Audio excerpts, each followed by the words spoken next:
Está con nosotros el expresidente del Colegio Nacional de Abogados, Juan Carlos Araúz. Juan Carlos, bienvenido a Next Noticias y buenos días. Buenos días, Fernando. Un gusto saludar y gracias por la oportunidad. Bueno, Juan Carlos, tu opinión sobre esta decisión del presidente, del llamado a referéndum por el caso de la ley 406.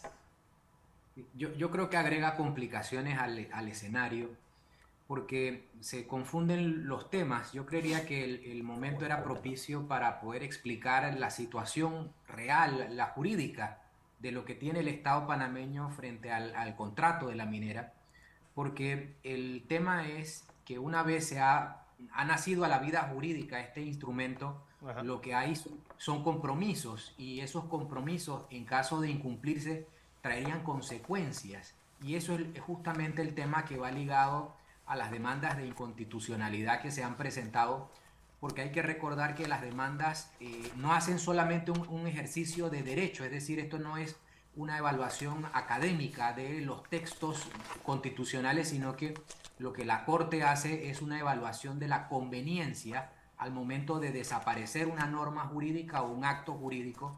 Y esa conveniencia, en este caso que se trata de un conflicto, tiene que ir de la mano el análisis proporcional de cuál es el camino siguiente ante una eventual demanda o conflicto jurídico con la empresa. Y esa situación es la que debería haber puesto en un contexto, primero, de un matiz racional, porque creería yo que la sociedad que reclama justamente conocer lo que requiere en este momento es información de calidad. Es decir, hay tanta información que se ha vertido y tantas versiones sobre los distintos puntos que lo que no ha existido es como una vocería organizada para proporcionar los hechos y elementos que traigan sensatez al debate, porque hay que comprender también adicionalmente, Fernando, que en caso de llegar a un conflicto jurídico, esto va a ser escenario en un tribunal internacional, es decir, nada de lo que acontezca en el escenario panameño va a tener incidencia sobre quienes tienen que decidir, y aquí hay un arrastre sobre el comportamiento del Estado panameño frente a este contrato, en donde en todo momento lo que se ha podido evidenciar y documentar es que el Estado ha alentado a la empresa a invertir, le ha dado la confianza, y solo habría que buscar las imágenes de aquel momento en el que el presidente Varela compareció y físicamente estuvo en el inicio de actividades de la molienda del cobre, y ese hecho lo que marca es la voluntad del Estado de permitir que se desarrollara la actividad, y obviamente sumado a los últimos acontecimientos de el establecimiento de una mesa de negociación, el alcance de acuerdos, la aprobación de la ley. Es decir, hay una serie de hechos objetivos que impiden mirar este tema como si nosotros estuviésemos en la posibilidad, al menos sin consecuencia, de establecer una batalla de aspavientos. Es decir, en estos momentos la racionalidad es lo que debe imperar, porque cada movimiento y cada comportamiento que el Estado panameño dé representa una huella dentro de un mundo muy complejo que es el de la protección de las inversiones extranjeras, en donde eso tiene estándares internacionales y tiene una serie de principios y preceptos ya previamente establecidos de cómo el comportamiento del Estado debe operar. Y eso es lo que yo pondría ahorita mismo de manifiesto como riesgos, es decir, con preocupación, la convocatoria de un referéndum para saber qué posición adoptaría el gobierno. También estaría de la mano en conocer lo siguiente. Una cosa es aplicar los mecanismos de terminación que el propio contrato contemplan, y otra sería establecer mecanismos al margen del contrato, y eso también tendría que ser puesto en la opinión como información de calidad, porque cada uno de los caminos encerraría sus propias complejidades. Y hoy día, vuelvo y repito, cuando nos acercamos a conflictos jurídicos y de carácter litigioso, aquí nadie puede escapar de la reflexión más fría sobre el camino que se debe tomar, y también debemos precisar lo siguiente. Cada vez que va a existir un pleito debe haber una gerencia de pleito, es decir, cómo se puede gerenciar un pleito si en todo momento lo que se ha transmitido es la voluntad de que la empresa continúe operaciones. Y eso también trae consigo complejidades porque las estrategias de un pleito implican la voluntad de litigar, es decir, claro, el temperamento de litigar, y aquí habría que preguntarnos si realmente eso es lo que se está generando en este momento, pero lo que el panameño necesita al final del día es que quienes tengan que tomar decisiones lo hagan pensando en los mejores días y obviamente en un futuro que no sea perjudicial, porque de nada servirá haber establecido pasos para luego pagar sumas cuantiosas en indemnizaciones, en honorarios de abogados, en la representación internacional que implica esto. Es decir, hay que evaluar costos y ese es el punto con el cual finalizo. La conveniencia de un litigio es un tema muy racional que debería también ser analizado, por ejemplo, en primer término, en la vista que el procurador de la administración vaya a realizar sobre estas demandas que se encuentran en la Corte, porque de alguna manera la sensatez tiene que llegar y esa sensatez tiene que evaluar costos, beneficios y toda la racionalidad de lo que implica litigar. A ver, don José. Buenos días, licenciado Juan Carlos. Un gusto, don José, saludarle. Buen día. El gusto es nuestro para que usted comparta con nuestra audiencia y con nosotros sus conocimientos en temas de esta naturaleza. A ver, el problema es el siguiente. Tenemos el televisor o el radio a todo volumen. Entonces, ni yo lo escucho a usted, ni usted me escucha a mí. Entonces, en una situación como esta, se abre un impasse de comunicación por los ruidos que creamos. En el ecosistema digital, la mentira corre a una velocidad mayor que la verdad. Y muchas de las cosas que hemos conocido, que se repiten en las redes sociales, es la mentira. Argumentos falsos frente a la verdad jurídica que está en el contrato. Entonces mi pregunta es, ante este ruido que se ha montado y estas amenazas, estos cierres de calle, esta conculcación de los derechos ciudadanos que tenemos todos de libre tránsito, los que trabajamos, los que estamos enfermos, los que queremos ir a la escuela, etcétera. ¿Cuál cree usted que es la salida? ¿Cuál es la salida política, no ahora jurídica, frente a una crisis de naturaleza esta en la que se ha generado más ruido en el ecosistema digital con mentiras que con verdades? Entonces, ¿cómo enfrentar en una sociedad que reclama participación justa para fortalecer la democracia y otros sectores que tienen otras razones para estar en la calle? Yo creería que sí, evidentemente hay un tema de desconfianza contra el propio gobierno y las voces que se manifiestan en contra por toda la forma en la que obviamente todos somos conscientes que se ha reclamado y reprochado. En estos casos yo creería que la sugerencia obviamente es delegar o permitir que la institucionalidad opere, y por eso veía en la opinión que va a emitir el procurador de la administración digamos el momento para que la sensatez llegue. Es decir, el procurador de la administración tiene la oportunidad de hacer una revisión muy sesuda y muy fría sobre este tema que estoy planteando, riesgos, hechos, comportamientos, de modo tal que sea el primer momento de atemperar sobre una posición de un tercero, y obviamente el doctor Rigoberto González goza de la mayor credibilidad desde el punto de vista de sus funciones, y allí podría ser una fórmula, porque las otras, vuelvo y repito, no es tomar decisión por tomar decisión, esto implica hacer los análisis de hacia dónde nos vamos a buscar como sociedad. Y esa es la preocupación que yo tendría. Licenciado, hace unos minutos escuchaba con mucha atención los planteamientos de un dirigente magisterial de Santiago. Creo que era... Sí, Rodríguez. Y mi pregunta era la siguiente. Él insiste en que la Corte Suprema de Justicia decida lo más rápido, ya, mañana, hoy, cuando pueda, un tema de esta magnitud. Usted como abogado, a mí me preocupa mucho cuando yo quiero forzar a la Corte Suprema de Justicia a tomar una decisión.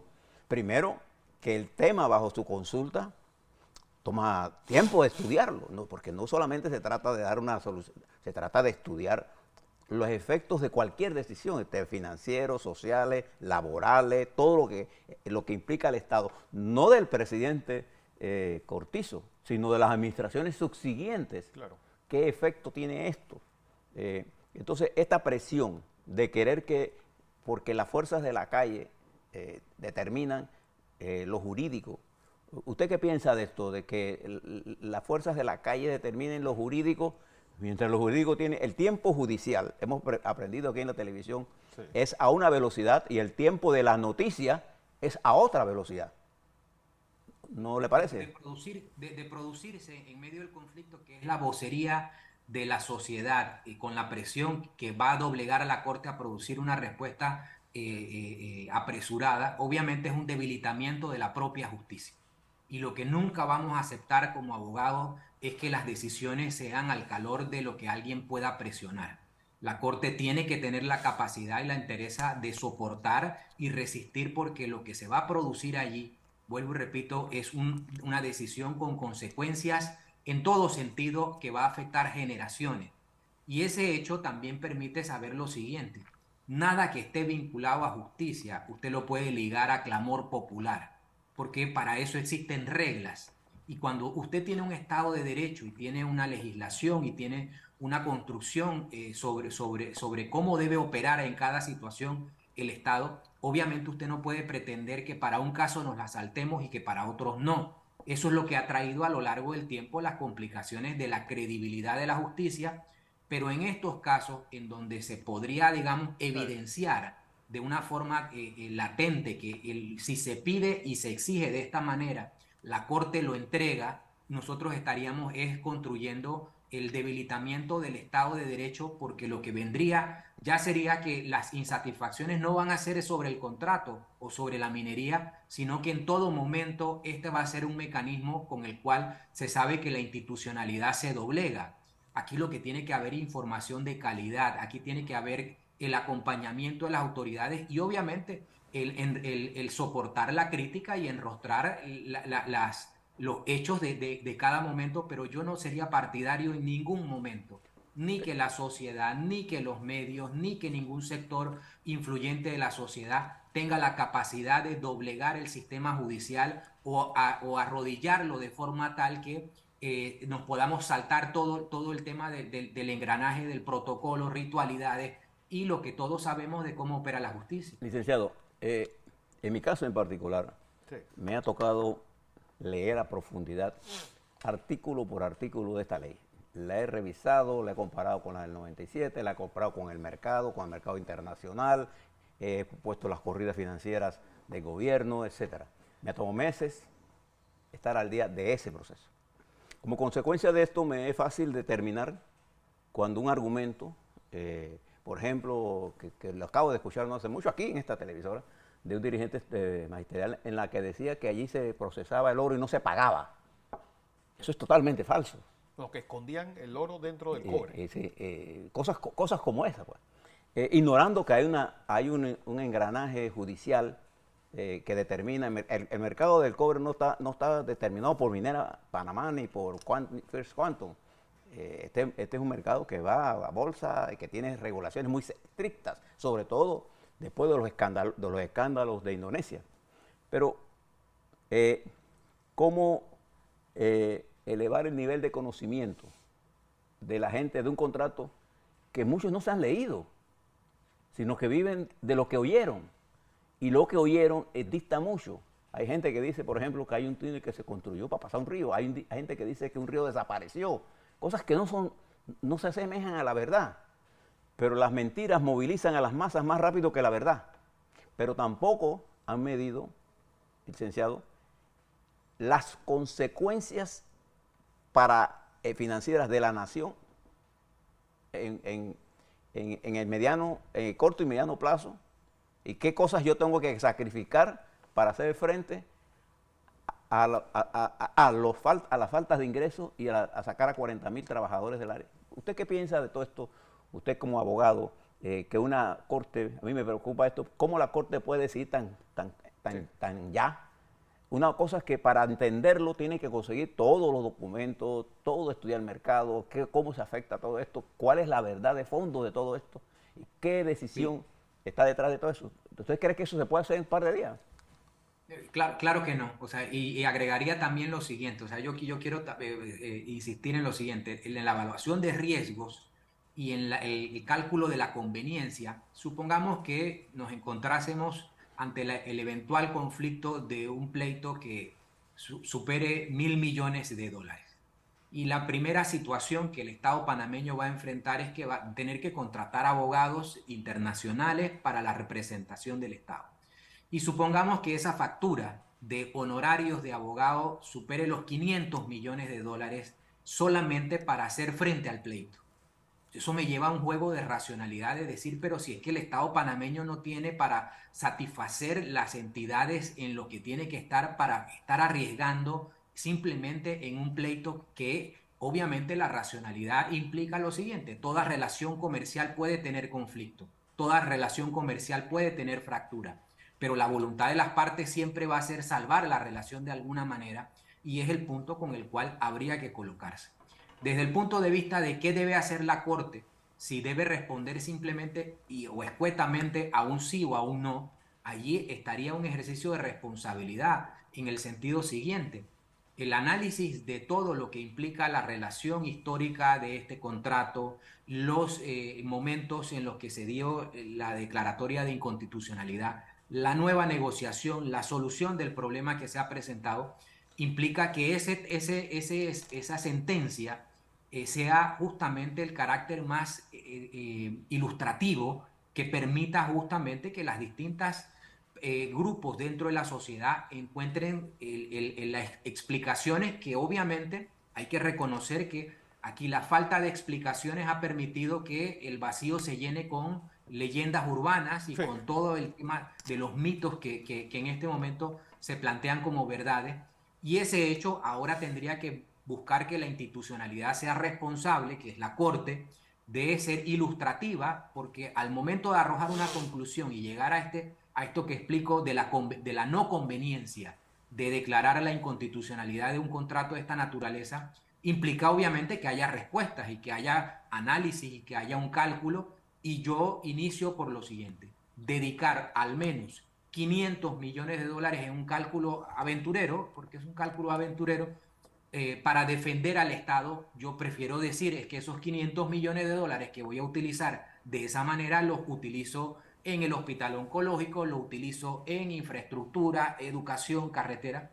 Y luego también está la otra complicación: esa mano de obra que está en la mina son panameños como todos nosotros, y la zozobra y el ambiente de intranquilidad que puede estar sobre esa familia, en que de aquí a diciembre sus fuentes de empleo podrán estar en riesgo, obviamente también merece una respuesta institucional de la propia Corte al momento de pronunciarse, porque todo ese impacto tiene que ser analizado de una forma racional. Y vuelvo y digo, en este momento en el que las voces pudieran estar orientadas al conflicto sin entender razones, de alguna manera todos tendríamos que propiciar la sensatez y la racionalidad. Y lo primero que habría que empezar a surgir es que estas voces de, oye, no es meternos a un pleito por meternos a un pleito.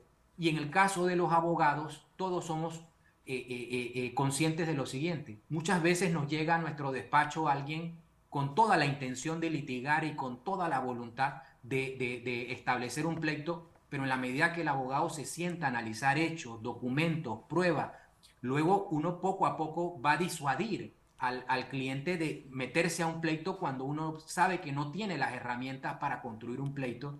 Y yo creería que eso es lo que en este momento habría que empezar a construir. Oiga, no es pleitear por pleitear, usted tiene que saber el impacto de sus decisiones, las consecuencias, medir su bolsillo, porque un abogado también orienta al cliente, decir, usted va a soportar el costo de litigar y usted tiene la capacidad financiera para pleitear.